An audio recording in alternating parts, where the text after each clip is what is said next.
Hey guys, welcome to A Connection is a Connection, where every story reminds us of how powerful human connection really is. In each episode, we dive into real conversations filled with laughter, honesty, and the kind of moments that make you stop and think. So, let's get started. Yeah, you look pretty good. The background is actually really cool. Yeah, I can't wait to see the finished product. You ready? Yep, let's do it. All right. Guys, we are taking a break from business talk and dive into the personal side. So let's welcome Jon Bui. Hello, everybody. Jon, can you tell us a little bit about yourself? Yeah, I'm happy to. Born and raised in Seattle, Washington. I live here in Tempe now. I'm a non-practicing attorney. What else do you want to know about me? I mean, you'll edit this, right? As need be. Yeah. Okay. Yeah, no. From Seattle, Washington. I've been living in the Phoenix area for the last 3-4 years now. I love it. Desert, way different. Community, very interesting people. Yeah. I find myself very partial to the sun down here. So that's where I've been, and this is where I am. What made you move here? I just want a different change of scenery, new vibe. I've grew up in the Northwest all my life, and let's not get twisted. I love the Northwest. There's no place in the world like it. But I didn't want to just stay in the same place forever without experiencing life in other places. So I moved around quite a bit, and then now this is where I am. Do you think you'll stay here or move somewhere else, maybe? Don't know yet. Jon this year is not the same as Jon next year. Who knows what he'll be thinking about? Yeah. All right, Jon, you ready for the questions? Let's do it. Hit me. What is the one thing you would put on your bucket list? I will put on my bucket list? Yeah. Oh, man. I mean, I have a pretty decent bucket list already, but things I would put on my bucket list. Does it have to be things that I know I can do or have the ability to do, or hypothetically if I could do anything? It could be either one. Or both? I would love to go deep sea diving, even though I don't know of the capacity to actually do that. The idea is terrifying, but I would love to be able to dive, deep into the ocean and just kind of see what they got down there. So with the sharks? Preferably not with the sharks. Other kind of sea life would be great, but I've never been in a shark cage before. I'd do that, but I wouldn't free dive with sharks. I've seen people do that. Yeah. It's completely insane. You would be in a shark cage? I do a shark cage. Yeah? Yeah. Holy cow. What else? What else do I put on my bucket list? There's a lot of traveling I want to do all across the world. I've recently been able to start kind of getting around more to different parts of the world, but I would love to visit parts of the Middle East, which are, for geopolitical reasons, not safe or not accessible to us right now. There's a lot of history in Iraq and Iran and Syria, which, unfortunately, due to the current circumstances in the world, it's not the safest place to go. But I'd love to be able to get out there and see some of the ancient artifacts and sites and stuff out that way. I weirdly want to be able to go visit North Korea and just out of morbid curiosity, right? Just a peep into it. I know you technically can, but also nah. This is some weird places I would love to go visit. Sure. I mean, just the history of each place, it has its own unique. Yeah, and who's not curious about seeing what, society under a complete authoritarian dictatorship looks like, Yeah. What's one hidden talent you've had that's completely useless? One hidden talent I have that's completely useless. Well, sadly, I don't think it's particularly hidden. No, it's. I have talents I use on the day-to-day that I don't find particularly useless. But I'm really good at squeezing chores out of the minute or minute and a half that my microwave is running. Like, as soon as I pop something in the microwave, I'm not just standing there. Yeah. I will instantly find something to do. I don't know if that's useless. I find it very useful. But it is, but I do believe it is a talent. Yeah, I can see that. If you would have dinner with someone in history, who would it be? Dinner with anyone in history? Yeah, that's a loaded question. Even though I would not be able to understand her, I'm assuming that we can completely understand each other through technology or magic or whatever. I would love to have dinner with Queen Cleopatra of Egypt. Just one of like the historical figures I'm like very fascinated by, that I look up to quite a bit in my daily profession as a communicator, because by all accounts, Queen Cleopatra, well, let's start with this. Based on Shakespeare and other, skewed historical resources, a lot of us have this idea that like, oh, she was like the great seductress. She was played by Elizabeth Hurley in, the Ye Olde movie Before My Time. But people know her as like, oh, she's a sex symbol. And that's how she seduced like Julius Caesar and Mark Antony and, caused like their downfalls and so on and so forth. But historic sources seem to point to her appearance as the kids would say, completely mid.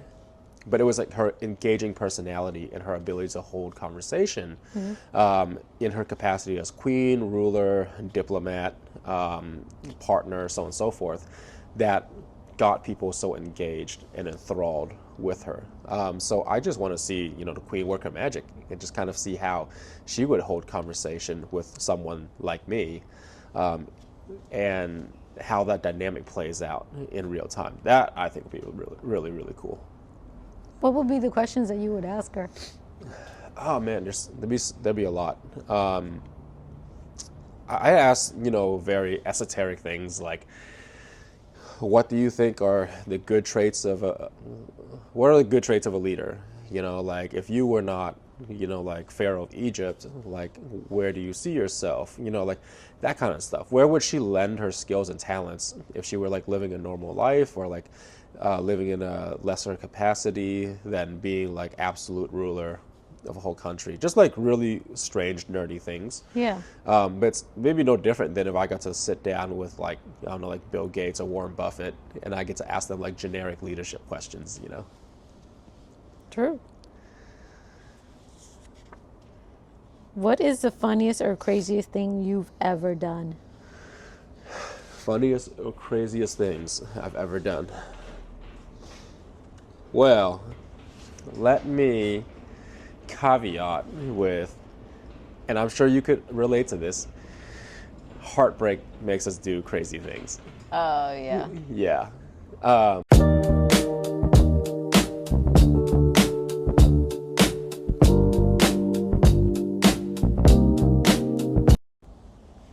What is the funniest or craziest thing you've ever done? Oh man, craziest or funniest thing. Okay. Let me caveat with, heartbreak makes us do some pretty crazy things, and I'm sure you could relate to that. Oh, yeah. But yeah, one time, well, not one time, this happened. This happened at one time, but heartbreak happened several times. Yeah, one time when I was in law school, my girlfriend broke up with me, and I was like in the pit of despair. And, a friend of a friend of a friend, like pretty much a complete stranger, hit me up, was like, hey, I got like extra room. I have extra cabin room for Holy Ship, which was like a 3-day rave on a cruise ship in Florida. He's like, I got extra room in the cabin if you want to join our group. And I'm like, I've never met these people before. And I was like, you know what? Yeah, let's do it.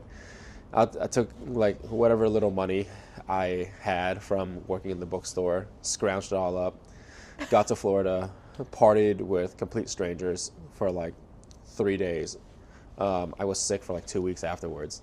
Wow. Due to just how hard we went. But it was completely worth it. You know, I had just gotten out of a relationship, and I figured like now's the time to just, you know, there's a little bit of like, you know, if I die, I die Yeah. mentality going on. Yeah. But also, you know, just like, well, couldn't get any worse, right? So let's just go try have some fun. You know, I had a great time. Did you? Yeah. Nice. Do you have a weird habit? A weird habit? Uh-huh. Define a weird habit. What's not normal? I don't even know. That's true. Yeah, it's not fair. You asking me what my weird habits are. You asked the question. Like, what would be an abnormal habit? Because That is kind of a weird. It's a weird question. Say that. Okay, let's go with maybe just a habit. a habit. What habits do you have? Or What habits do I have?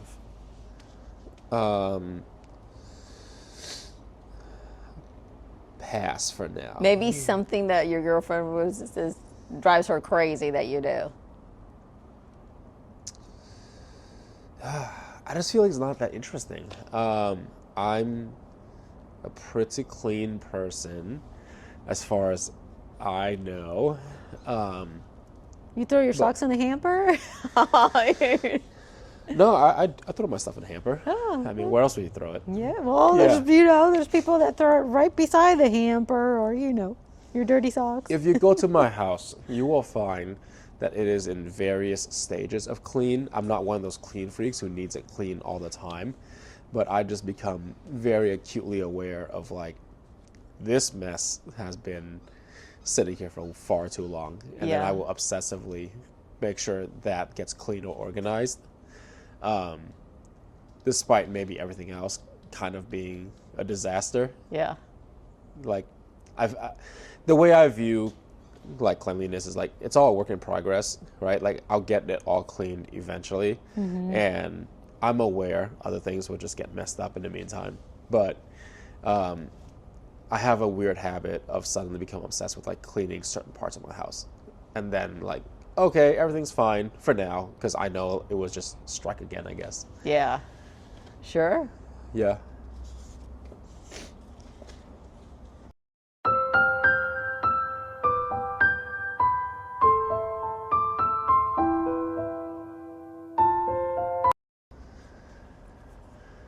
Do you have a testimony of tribulation that you went through that can help others heal?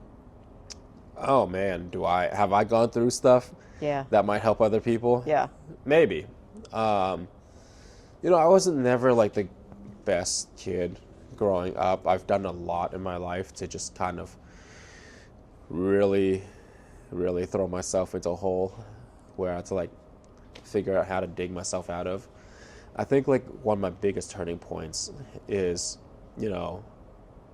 all of my random miscellaneous criminal juvenile behavior finally catching up to me. Took one stint in jail for me to understand that like, okay, you can't keep living your life like this because this is what the consequences would look like. And yeah, this is the first time, but do you want this to be like an ongoing kind of thing you have to deal with, So yeah, it wasn't like little trouble either. I got like in big trouble. How did you end up in jail? I lit a store on fire. What? Yeah, it's a Oh, long story, but we have plenty of time. yeah, no, I had been on quite the, just speaking of bad habits, shoplifting, just on a shoplifting spree in like my early 20s. Okay. And, on Christmas Eve, we went to a Whole Foods, and then my friend got caught. I got away, but my stupid ass wasn't thinking like, oh, I should just go get bail money and like try help him out. I thought, no, I need to run a whole, like Mission Impossible scenario thing to like help him bust out. So unfortunately, action adventure part of my brain turned on, and I went inside the store and I set a metal recycling can, and I want to emphasize that because I wasn't trying to burn down the store. Yeah. I was trying to contain the fire. I set some recycling on fire, which then unfortunately triggered the sprinklers, which did a lot more damage than the fire itself. But people left the store as I had planned, but my friend didn't run as I had planned, and I just got caught up in, just being young and stupid. Mm-hmm. Yeah. And then and as I was like, kind of just sitting there in jail, I eventually did get, convicted, sentenced, or took a plea deal, but it is on my record. And I was in jail for a prolonged period of time, and when I was there, I was just thinking to myself, like, man, this is like what consequences, like this is what real consequences feel like. So the question is, do I stay here in this juvenile lifestyle? Mm-hmm. This lifestyle of, do I keep doing this? Is this a new pattern, or do I try to do something better with what's going on with my life?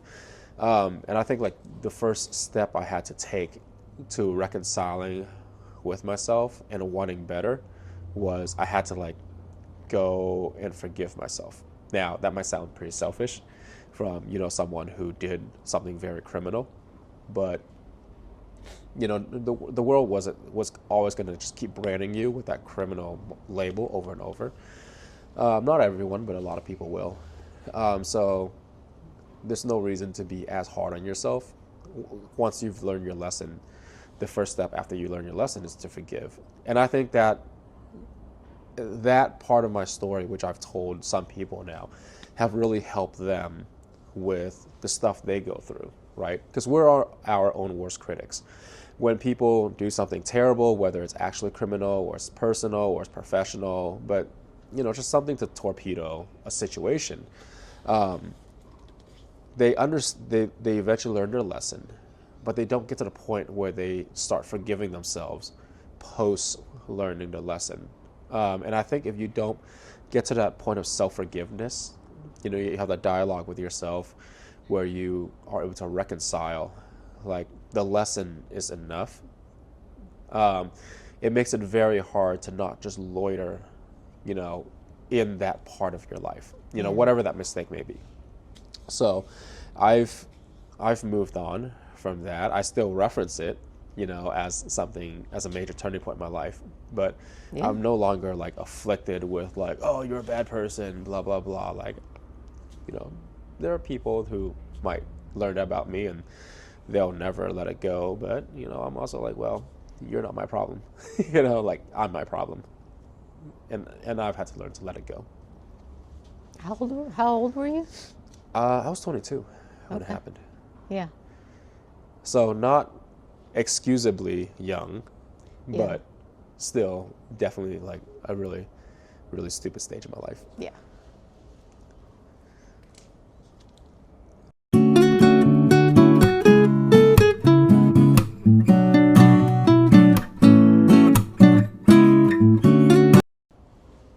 If you could relive one day of your life, which one would it be and why? If I could relive any day of my life, I would say for sure. So graduating from law school, I would say is a pretty big deal to me, just because, you guys just heard about me being, kind of a young juvenile criminal. Well, kind of getting to law school and getting out was one of my big milestones in kind of like turning things around. But I don't want to relive it because it was like crazy or like, like not like a completely like fuck yeah moment, right? I want to relive it because of how real the moment was kind of feeling to me. I remembered that day. I woke up early, and if you know me, I never wake up early.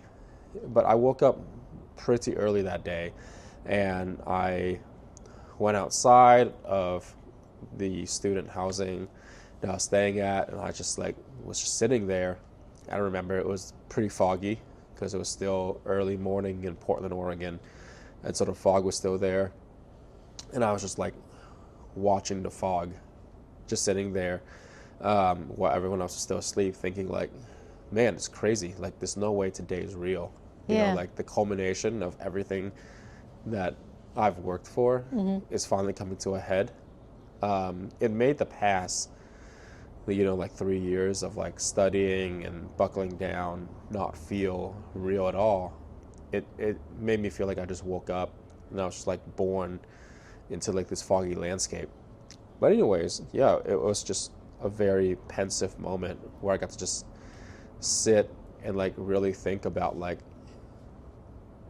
some journey is coming to an end here. It's not, and like our journeys never end, right? But this segment of the journey is ending, and it felt kind of sad in a way. Yeah. It felt like, you know, the struggle to take control of my life and to become successful at something. It felt sad that the struggling was going to change, was either ending or it was changing from the way it was the last couple of years. Other than that, I also remember distinctly, you know, when I was in line to grab my diploma, I was so sure that they were going to either skip me or like I was going to get up there, and they were like, oh shoot, actually, no, we messed up. You're missing credits. Nah, get out of here. Oh. Right? So you worry about whether you got it in your hands or not until you got it in your hands. I remember worrying about that, you know? Yeah. So, which kind of like goes back to the whole like, man, this feels like not real, you know? But then, yeah, you know, that morning passed, and then that ceremony passed, and then that night, me and my friends, we all went, you know, and partied and went crazy, and that night passed too. But it was a weird day. It was a weird day in a good and sad and relaxing kind of way. Sure. Yeah. What's the kindest thing someone has done for you when you really needed it? Oh man. Shout out to all the people who have ever just like listened to me when I needed it. I think like one of the big things for me is not having as many people there who would like lend an ear or a shoulder when I really needed it. And sometimes that's all people really need, right? There's nothing I can do or you can do or anyone else can do to like really solve someone's problems. Maybe their problems aren't in a situation or the correct circumstances yet to be solvable. Maybe there's like issues that are still playing out, and so on and so forth. But we can always listen. You know, we can always be a soundboard. We can always be a shoulder. And I think growing up, I had a distinct lack of someone just being there and then telling me like, hey, everything's gonna be okay. You know, my folks were not everything's gonna be okay people. My folks were like, why do you have problems? Why can't you solve your problems? Kind of people. All right. Always putting the onus on, you know, me or like other people to be like, well, if you're having problems, like you must have done something wrong to be in a situation where you had problems. And so growing up as a young person and, you know, with the mindset that, oh, like life should be perfect, and if it's not perfect, it's your fault, it could be somewhat, maybe a little bit damaging, you know. But as I got older and, you know, I came to realize that what I really lacked were the everything's gonna be okay kind of folks in my life. It just made me extra appreciative of everyone who was able to open themselves up to me, whether or not it was like a big thing for them or just a small thing. Like it matters to me. It's a big thing to me.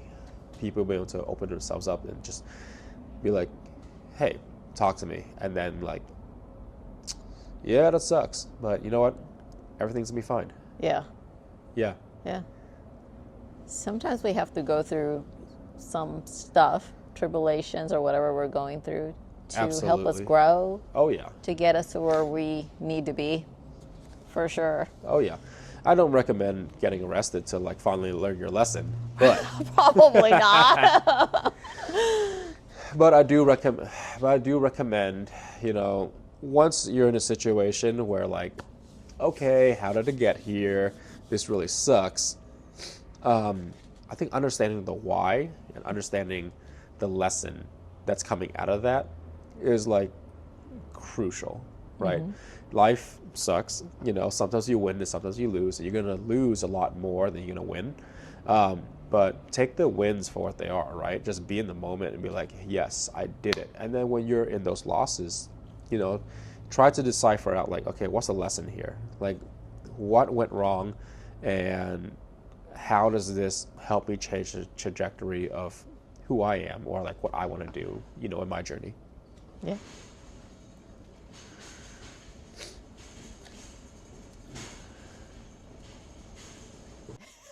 All right. You're good. I know. What's a life lesson you've learned the hard way? Well, Well, I mean, to circle back, a life lesson I learned the hard way. I mean, just at the risk of sounding like a broken, like, you know, like a broken drum, I just want to keep, I'll rephrase it another way. Everything has its consequences, right? And you don't necessarily need to take that as like a bad actions have bad consequences kind of way. You just need a general understanding of actions cause outcomes. And what sets us apart from a lot of animals on Earth is that as humans, we can manipulate, you know, actions and outcomes in the long run, in the long term, right? So, for example, if you chose to invest in your 401k today, you forego a little bit of cash a day, you have a lot more, hopefully, by the end, by your retirement.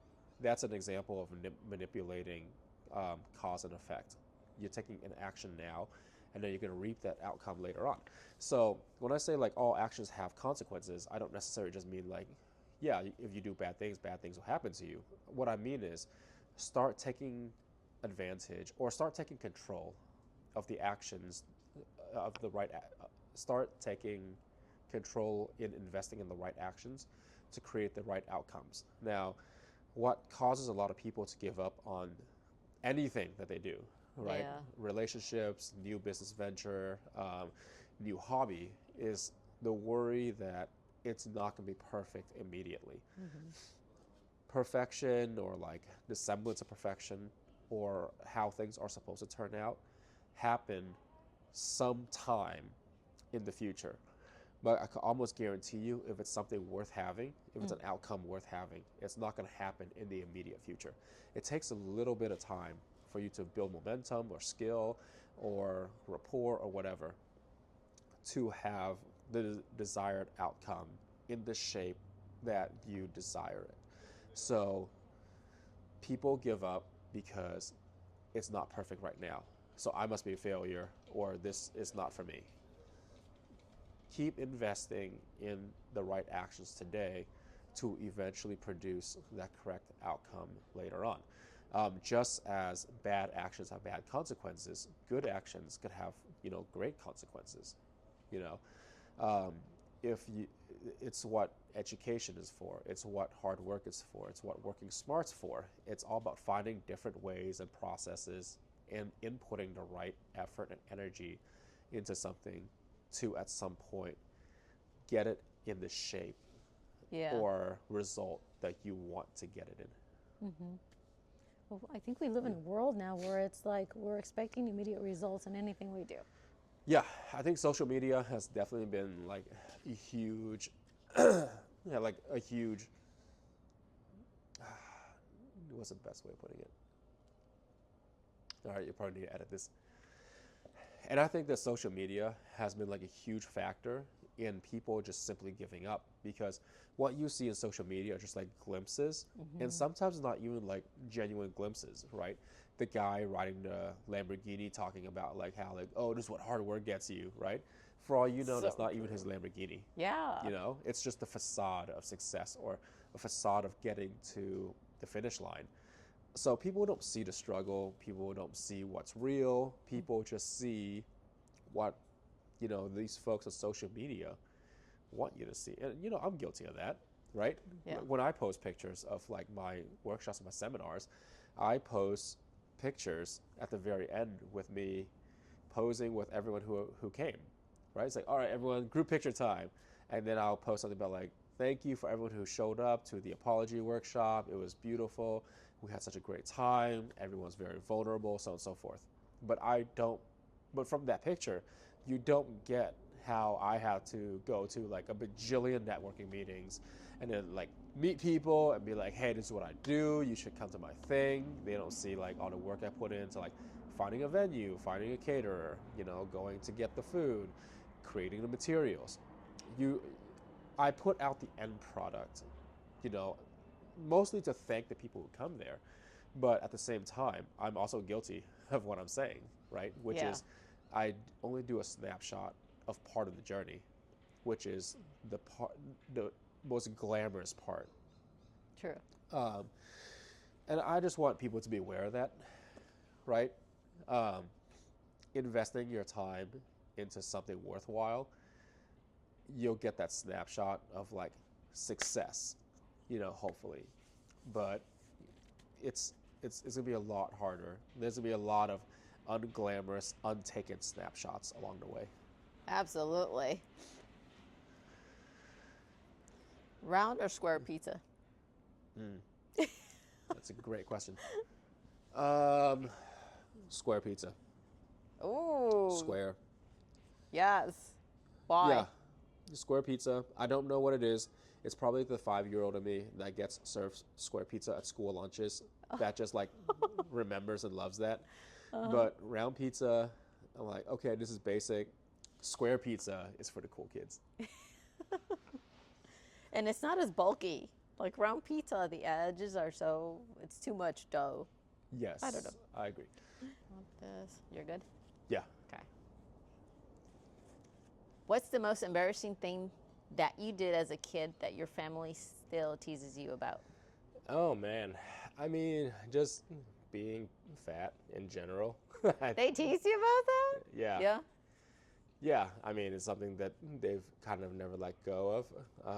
And at this point in my life, I just kind of own it, Oh, yeah. which is fine. Yeah. I'm healthy. I'm happy. I work out. And I could probably work out a little bit harder and maybe make a little bit of a better quantity of food eating choices. But for the most part, I'm healthy. I don't smoke. I don't drink. I don't drink soda. I don't eat a lot of fried food. Yeah. And so I feel like internally I'm happy. Yeah. And I can run, jump, swim, lift weights, all that stuff. But all of my family are extremely, extremely skinny people naturally. So me just not having that same body shape has always been a source of like, like Jif peanut butter. Yeah. Well, they take Jif as like Jon is fat. So I hated Jif peanut butter growing up because then they'll just be like, oh, it's Jon is fat peanut butter. So yeah, that's something that I have going on that my family just like kind of never lets go of. My sister would come up to me and then she'll like, my youngest sister, by the way, who's like 10 years younger than me, would periodically just come up to me and be like, and I just like walk Oh off. my God. Yeah. And she's supposed to be a mature adult at this point, but here we are. Now, are you taller than most of them? Are they shorter or about the same height? Oh yeah, no, I'm taller than all of them. Yeah. So there's that. Yeah. What's a tradition in your family or culture that holds deep meaning to you?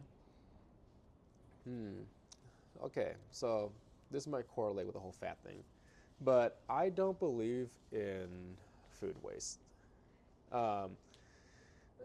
I portion control. Just to caveat that, Oh yeah. because that's very important, especially you don't believe in food waste. But I've been taught that every grain of rice is someone's like effort, right? It's someone who is breaking their backs in the field, to plant, to sow, to harvest, to produce, to package, to transport and ship. Like, one grain of rice is like very insignificant, but it is the culmination of someone's effort. So it drives me insane when my wealthy friends live by like, oh, if you finish more than if you don't leave at least 20% of your plate or whatever, then you're a poor person. I'm like, well, okay, but that's insane. What? Like, everything that is served to you, everything you buy or you make for yourself, like, it's effort. It's someone's effort. And if you cook yourself like I do, Yeah. then that's personally your effort, right? So it's crazy to me how easily people just like toss out, like, food. And I think it comes from my parents growing up in a time of war, and there's like famine, and there is like food shortages, and so their life lessons revolve around like survival and being appreciative of what you have, because the alternative is to not have something, to starve, to go cold, to go dehydrated, and so on and so forth. So I kind of take those lessons in stride of like, be grateful for what you have, because every little thing you have is not just yours. It's like the culmination of everyone having worked together to get it to you. Yeah. True. Yeah. John, well, Yes. thank you so much for taking the time to be here with me. Oh, thank you for having me. I appreciate you. Can you give me a 30-second commercial about your business and how people can connect with you? Sure. So my name is Jon Bui, and I'm the founder of the Negotiate Apology Project. And what we do is we teach people how to apologize. We help bad people become good people. And the way I do that is through education. I teach people how to use the art of negotiation in their apologies. So what I do is I teach folks how to weigh the strength of their positions, figure out, the strengths of the evidences of good character, and help them weigh it against the examples of bad character.